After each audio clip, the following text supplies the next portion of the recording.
YouTube. Don't mind the mess. It's moving week. That's all I have to say. So anyway, back in February, around Valentine's Day, I actually started a vlog. We're on our way to a date, and I just kind of got into a little rant about my son, really.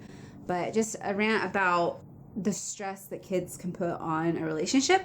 And so I just kind of wanted to make a full video on this topic, because I think it's a topic that people don't necessarily want to talk about because they feel bad talking about this, because people are probably going to say, oh, you hate your kids, or haters on YouTube are going to try to throw things like that. And so whatever. But anyways, so I'll put in that clip here, and then I will just finish out my rant on this clip.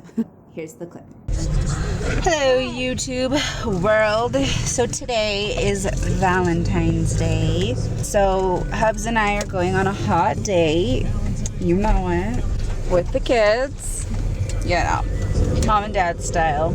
I feel like I see a lot of relationships kind of, not necessarily fall apart, but lose their spark because of the kids. Or they choose, because it is harder to go out with children, finding babysitters, things like that, they just don't, or whatever reason. Or I feel like kids alone can make a relationship super difficult. And some people are probably like, oh, I can't believe she's saying this. And some people are like, amen, amen, amen. But honestly, like, I feel like if you are in a relationship and you can stick out pregnancy alone, the hormones, post-pregnancy, because you know your hormones get even crazier after you have baby, and then if you can survive the first 5 years of your kids, like, that's saying a lot about your relationship. It is hard. The being up all night, not sleeping well, kids crying, kids being sick, the terrible 2s, the terribler 3s, and whatever else stages. It's stressful. It can take a toll on you. It's what I'm going through right now. I feel like a crazy lady because of this toddler in the back. I read a thing today. It said, toddler to-do list. Ask for waffles, check. Refuse waffles, check. Cry because you took the waffles away, check. And throw a fit because you don't have waffles, check, or something like that. And I was just laughing. I was like, that is so baiting. He does that. What? You have a place. A play place? No. Yeah. No, but they might have ice cream. He's my sugar fiend. He loves sugar. He will find candy everywhere. So Baden, he's just testing this mama bear. I think I might have talked about this in another vlog, but he just is going through this stage. And he cries for one thing, and then when you give it to him, he cries because he doesn't want it, or vice versa, and it's just frustrating. He yells at me when I wear my hair down. Anyways, I've been struggling like hardcore with my son, and he's just going through this phase. He's really attached to me, and I'm pretty sure he has some anxiety, panic issues. He gets that from me.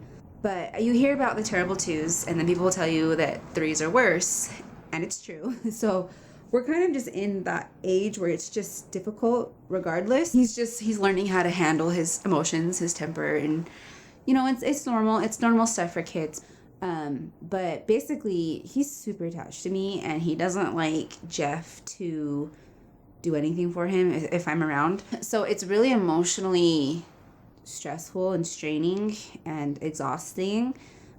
He is 3. He'll be 4 at the end of September, and it is now May. He still comes into my bed in the middle of the night. He used to cry for me, and then when we would go get him, he would just throw this huge fit. He didn't want anyone to touch him. He didn't want to walk. He wanted us to carry us, or we did carry him. He wanted to walk, or we didn't do something right, so he'll throw a huge fit. And he's gotten better in that sense, but now he'll just he used to cry for us, but now he'll just come into my bed.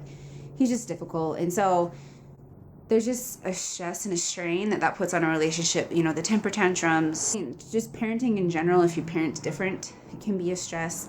Jeff has no patience. I have a lot of patience, but my son maxes my patience out.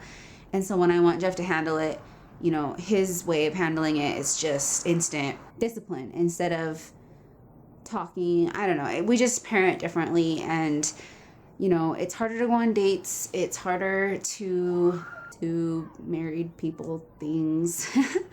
It's not something that can just come naturally. It's not something that's just like in the moment type thing. You can't do that anymore. And so it feels very scheduled. If your life feels very out of control, really, but in control at the same time, it just puts a strain on a relationship. And that's kind of just what I wanted to talk in this video.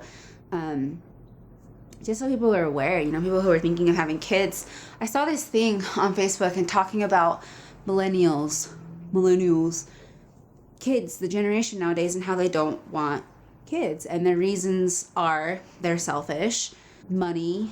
Why would they have kids if they don't have enough money? Just how crappy the economy is, how crappy the world is right now. Why would you bring kids into the world in such a bad world? Millennials would rather play than have kids. Millennials, I don't know, it was just this big thing, and people were in an uproar about it, and I'm just like, well, yeah, like, it's for you or it's not. And I don't think it's a selfish thing if you decide to not have kids. Like, I'm pretty sure the world's very populated, and I live here in Utah where everyone's having like 9 kids in 9 years.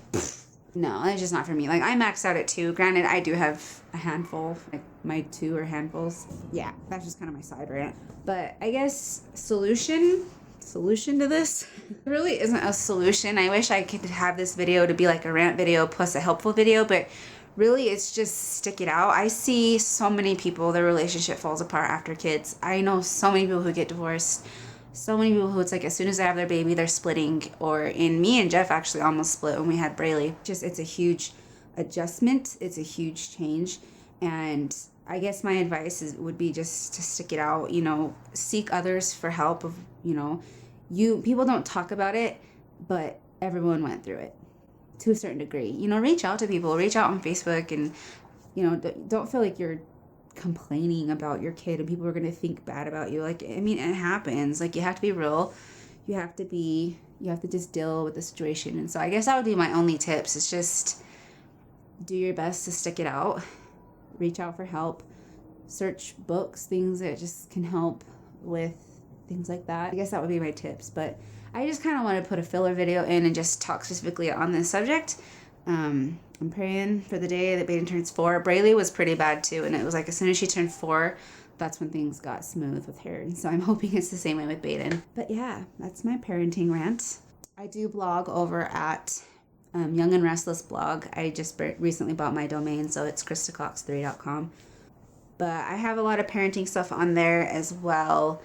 And yeah, I think that's pretty much it. I'm probably just going to end this video. Make sure you guys go follow me on Snapchat. I will put my screen name here, but it's Christa Cox 3 on everything. That's where I do more daily vlogging, ranting, inspirational stuff, my gym stuff, things like that. That's where I can relate with you guys most. I comment back to everyone who messages me on there. Please no creepers though. Seriously, I'm married. You guys know that. And yeah, go follow me on Instagram. I have a Facebook page as well. Oh my gosh, this is annoying. That's pretty much it. So please give this video a thumbs up. It really helps support my channel and helps me bring more content to you guys. And make sure you guys subscribe so you don't miss out on anything. And until next time, bye.